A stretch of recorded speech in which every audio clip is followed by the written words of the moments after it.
Plus de bail commercial, mais un nouveau bail d'habitation. Le centre islamique de Tahiti loue désormais un appartement dans le même immeuble et espère ainsi pouvoir passer au-dessus de l'interdiction de prier en réunion. Côté mairie de Papeete, on affirme que la loi s'applique de la même manière pour une location. Comme je l'ai toujours dit, sur d'autres établissements, à partir du moment où on reçoit du public, il y aura les mêmes informations. Il y a des documents à préparer, des demandes à faire. La loi n'est pas faite pour être négligée dans ce type d'association ou de rassemblement de personnes. On parle de sécurité. Une affaire qui a démarré en octobre 2013 à l'annonce de l'ouverture d'une mosquée par Hicham El Berkani, jeune imam autoproclamé. Les Polynésiens descendent dans la rue 3 semaines plus tard pour demander la fermeture du centre de prière et le départ de l'imam, suspecté de radicalisme.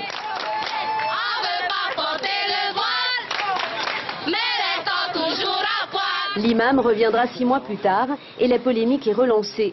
La commission de sécurité de la mairie de Papeete ordonne alors la fermeture des locaux pour raison de sécurité et les Polynésiens retournent une deuxième fois dans la rue pour manifester, des images qui feront le tour du monde. Quelques jours avant, 2 opposants au projet de mosquée déposeront du sang et une tête de cochon, signe de protestation devant le centre islamique.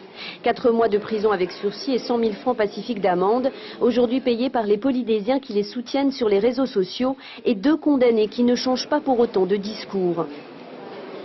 Si on les laisse s'implanter ici en Polynésie, ce sera fini pour nos femmes et nos enfants de demain.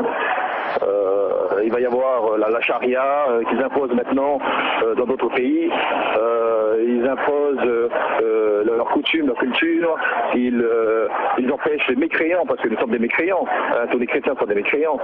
Donc de passer dans leur quartier. Et je veux pas que ça se produise ici en Polynésie. Voilà, nous sommes certes en pays laïque, mais ils utilisent la loi française, les faiblesses de la loi française pour justement s'imposer et s'installer. De son côté, l'association espère toujours offrir un outil au culte musulman qui, selon ses calculs, serait au moins 2000 en Polynésie française.